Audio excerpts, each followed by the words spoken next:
Carter Road, Mount Road, French Quarters, MG Road, HSR, Fountain House, Park Street, Barackamba.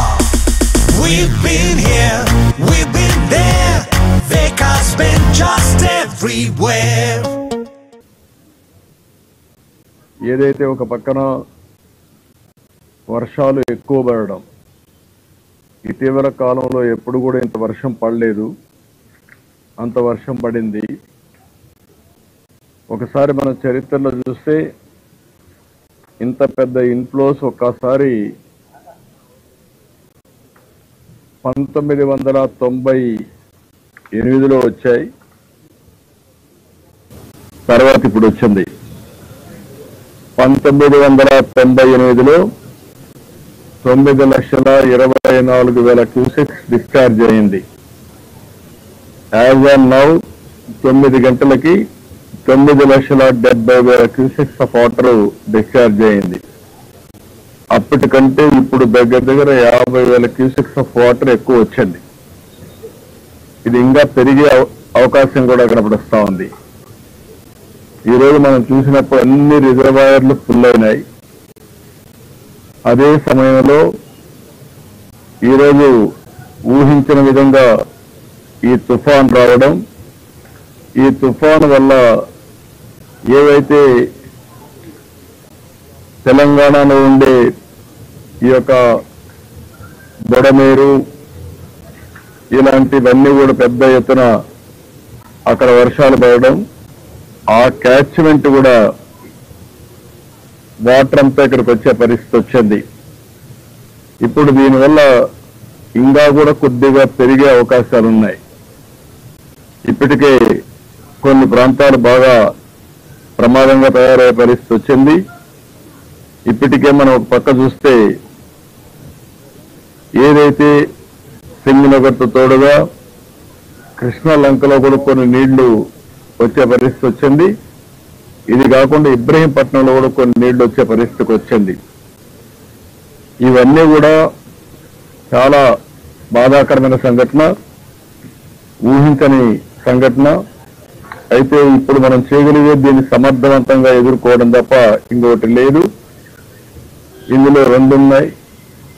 ఒక పక్క అకాల వర్షాలు, కుంభవృష్టిగా వర్షం పడడం. ఇక్కడ గుంటూరు, విజయవాడలో చరిత్రలో ఎప్పుడూ పడని విధంగా 20 నుంచి 35 సెంటీమీటర్ల వర్షపాతం పడింది. దీనికి తగినట్టు మొత్తం నాగార్జున సాగర్ కానీ శ్రీశైలం నుంచి నాగార్జున సాగర్ పులిచింతల నీళ్లు విపరీతంగా వస్తున్నాయి. దానికి తోడుగా ఈ మున్నేరు, బుడమేరు ఇవన్నీ కూడా పెద్ద ఎత్తున నీళ్లు వచ్చాయి. అన్ని కలిపి ఈరోజు ఈ ప్రమాదం వచ్చింది.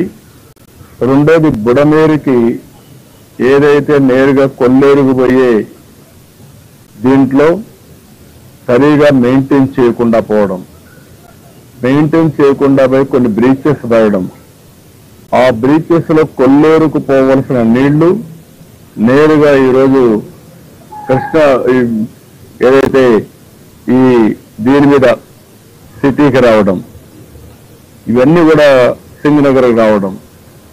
దీనివల్ల దగ్గర 16 వార్డులు సింగనగర్లో దెబ్బతినే పరిస్థితికి వచ్చింది. ఈ 16 వార్డుల్లో కూడా మనం ఒకసారి చూస్తే దగ్గర 2,76,145 మంది ఇక్కడ ప్రజలు ఉండే అవకాశం ఉంది. అంటే ఇక్కడ 2,76,000 మంది ఉన్నారు.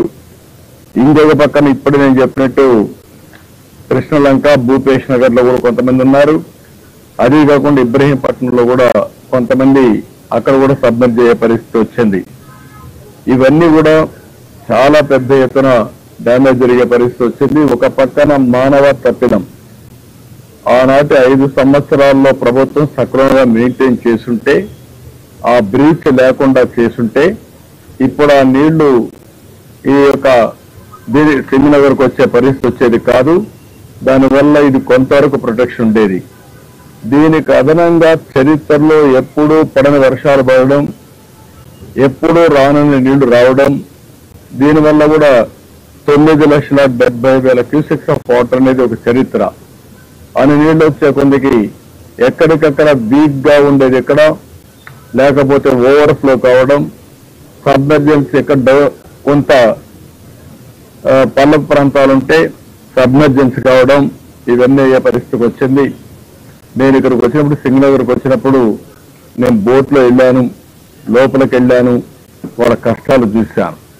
ఆ కష్టాలు చూసిన తర్వాత నాకు అనిపించింది ఇక్కడి నుంచి పోవడం కరెక్ట్ కాదు, ఇక్కడే ఉండి మళ్ళీ వాళ్ళకు న్యాయం జరిగిన తర్వాత వాళ్ళలో ఒక నమ్మకం కలిగించి నేను ఇక్కడి నుంచి వెళ్ళాలనే ఉద్దేశంతోనే నేరుగా కలెక్టరేట్కి వచ్చాను. ఈ రోజు రేపు నేను ఇక్కడనే ఉంటా. ఇక్కడి నుంచే నేను వస్తానే హోమ్ మినిస్టర్తో కూడా